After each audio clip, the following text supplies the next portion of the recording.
Ẹ̀yin èèyàn wa bí kọ́lọ́hún ó ṣàánú wa níbi tọ́rọ̀ dẹ̀ dé dúró báyìí lórílẹ̀‐èdè Nàìjíríà o. Ẹ jẹ́ ń dá yín padà lórí ọ̀rọ̀ Bàbá Àjàsíkò pẹ̀lú Wálé Adénúgá production tí gbogbo ayé mọ̀ sí WAP o. Lórí ọ̀rọ̀ òṣòókọ ọ̀rọ̀ yìí ti wá di tọ́rọ́ fọ́ká báyìí níbi tí ìkànnú àwọn gbajúgbajà òṣèré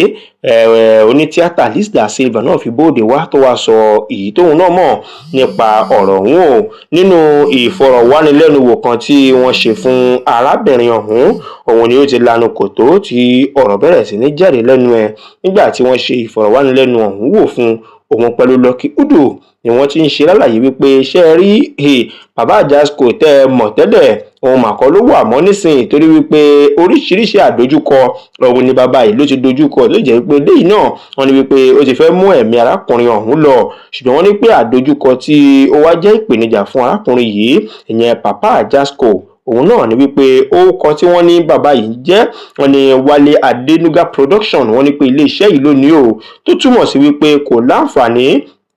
bẹ́ẹ̀ ni kò ní ìgbàláyè láti lo orúkọ yìí fún bóyá bí àdáni àbí fún iléeṣẹ́ kankan. Wọ́n ní kódà kò sí iṣẹ́ aládàáni kankan tó fẹ́ ṣe tó lè lo orúkọ ọ̀hún, bẹ́ẹ̀ ni kò sí àwọn ìdíyelé àbí àwọn ìpolówó ọjà kankan tí ó ti lè gbìyànjú wípé òun fẹ́ lo orúkọ yìí gẹ́gẹ́ bí ọ̀rọ̀ ọ̀hún ṣe wà ní ìta gbangba báyìí. Wọ́n ní lóòótọ́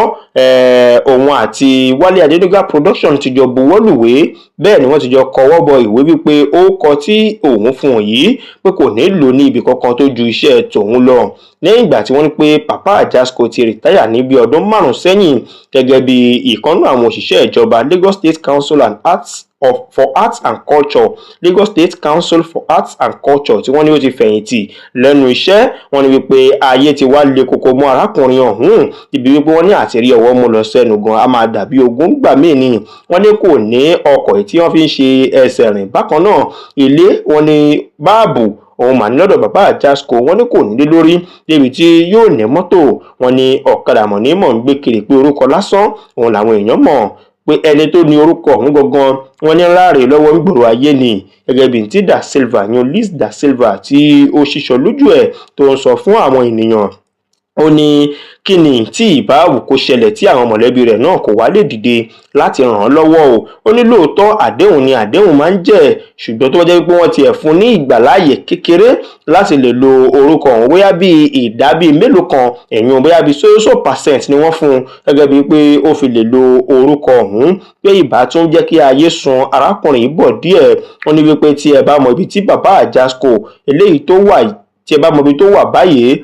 ẹ dákun ẹ̀yin tẹ́ ẹ bá rí ẹ bá wa sọ wípé àti ń wá o. Ó ní gbogbo akitiyan òun láti kàn sí Bàbá Àjàsíkò náà ló máa ń já sí pàbó. Kódà ó tún ní wípé òun tiẹ̀ ti fi ìgbà kan tẹ àwọn àtẹ̀jíṣẹ́ sí tó sì jẹ́ pé wọ́n ní kò sí kankan nù ẹ̀ tí ó fi èsì sí o. Ó ní lẹ́yìn ìgbà tí àwọn tó kúrò ní ilé ìjọsìn òun tó fi àtẹ̀ránṣẹ́ òun fi ṣọwọ́ sí ní ojú òpó WhatsApp tó sì ní wípé kò sí ìdáhùn kankan tí òun rí gbà lẹ́yìn tí òun fi àtẹ̀jíṣẹ́ ọ̀hún ránṣẹ́. Gẹ́gẹ́ bí Liz Da Silva ṣe wá sọ,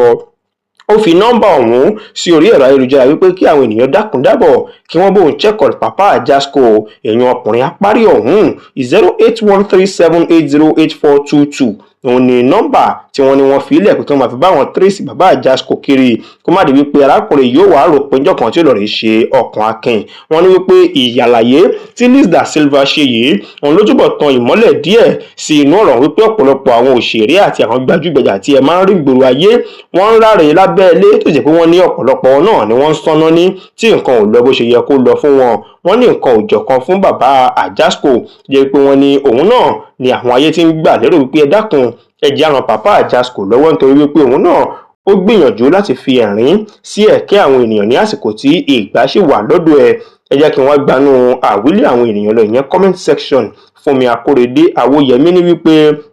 gbogbo tí ìbáwò kó ṣẹlẹ̀ ẹnu enítere èjìtere tí ó ti rí gbà ní àwọn àkókò tí wọ́n ṣe àwọn fíìmù ọ̀hún pẹ̀lú bó jẹ́ pé ó tún jẹ́ òṣìṣẹ́ ìjọba ní ìpínlẹ̀ Èkó. Gbogbo àwọn enítere èjìtere yìí náà tó láti lè jẹ́ pé òun náà tí yóò fi kó àwọn kankan jọ láti lè tẹ̀síwájú. Bẹ́ẹ̀ Ọláníjẹ̀líl ó ní àdéhùn ni àdéhùn gbọ́dọ̀ máa jẹ́ pé a ò nílò láti bu ẹnu àtẹ́lu Wálé Adénúgá production tí wàá fẹ́ ràn án lọ́wọ́ ẹ jẹ́ kí a ran Papa Ajasco lọ́wọ́ ni kí ayé bu ẹnu àtẹ́ lu ẹnikẹ́ni nítorí wípé kò sí ìgbàláyè fún un láti lo orúkọ yìí. Ẹ sì mọ̀ wípé orúkọ yìí òun náà ni àwọn ènìyàn mọ̀ mọ́ arákùnrin ọ̀hún títí di àsìkò yìí. Ọ̀pọ̀lọpọ̀ èèyàn gan ò tiẹ̀ mọ orúkọ Papa Ajasco gangan. Papa Ajasco lọ́tùn-ún, Papa Ajasco lósì, òun ni gbogbo ayé mà mọ̀. Bẹ́ẹ̀ ni Francis Akànbí ní wípé ọ̀pọ̀lọpọ̀ àwọn òṣìṣẹ́ fẹ̀yìntì ìjọba ní ìpínlẹ̀ Èkó gbogbo wọn náà ni wọ́n ti mọ bí ọjọ́ ọ̀la ó ṣe rí. Òun ni wọ́n ṣe ń gbìyànjú láti kó àwọn nǹkan kan àbí méjì jọ ní àsìkò tí wọ́n sì lè ṣiṣẹ́. Kí wá ló wádé tó wá burú fún Papa Ajasco pé kò wá nílé lórí ibi tí ó ní ọkọ̀ eléyìí tí wọ́n fi ń ṣe ẹsẹ̀ rìn. Eléyìí Bádéjọ Emmanuel Babájídé ní ìbéèrè òun ni wípé ó dàbí ẹni wípé Boy Ajasco, Boy Alinko àti Pa James ó ní pẹ̀lú Miss Pẹ́pẹ́yẹ ó dàbí ẹni wípé lẹ́yìn tí àwọn parí àwọn tí wọ́n ṣe yìí ó dàbí ẹni wípé àwọn eléyìí lọ rèé fi orúkọ ọ̀hún sílẹ̀ kúrò ní abẹ́ Wálé Adénúgà production ni. Kódà Mama Ajasco gan àwọn ò tí rí nǹkan kan gbọ́ láti ọ̀dọ̀ ẹ̀. Bó ṣe é ṣe kí Wálé Adénúgà production ti kárára rẹ̀ fúnra rẹ̀ náà bọ́ ta wá kí ó wá sọ èyí tí òun náà tí ó mọ̀ nípa ọ̀rọ̀ ọ̀hún. Ẹni níbi ọdún bíi 12 àbí 13 sẹ́yìn òun rí Papa Ajasco lágége ń bi Pen Cinema níbi tí bàbá ti ń fi ẹsẹ̀ tu tí ń fẹsẹ̀ kó eruku gbòòrò ayé. Ó wá ní pé òun wá rò pé Papa Ajasco táwọn ọmọ ń rí nínú amóhùnmáwòrán táwọn ń fẹ̀yìn òun ló wá dìgbà kúlẹ̀ tó jẹ́ wípé owó àti gbọ́kàdà lórí Pen Cinema bridge lásán ẹ̀wọ̀n ni eléyìí náà ló bẹ̀rẹ̀ pé bàbá yóò ní lọ́wọ́ o tí ó sì wò wípé ẹsẹ̀ ó ya jù mọ́tò lọ. Ẹ̀wọ̀n eléyìí náà la ní ká sáré mú wá fún yín bí jẹ́ pé ó ń lọ nígboro ayé ló ní yàjóyàjó ní àsìkò tí ìgbà bá wà lọ́dọ̀ wa. Jẹ́ ká gbìyànjú ká lo ìgbà ọ̀hún dáadáa torí wọ́n ní ìgbà ò lọ bí òréré. Òun náà ló fà á tí ó fi dáa kí a fi àárọ̀ wa kí a fi ṣe tí a dé bá tí ó bá di ọjọ́ alẹ́ o. Lórí ọ̀rọ̀ Papa Ajasco àti Wálé Adénúgà production WAP òun ni Liz Da Silva ló ti tan ìmọ́lẹ̀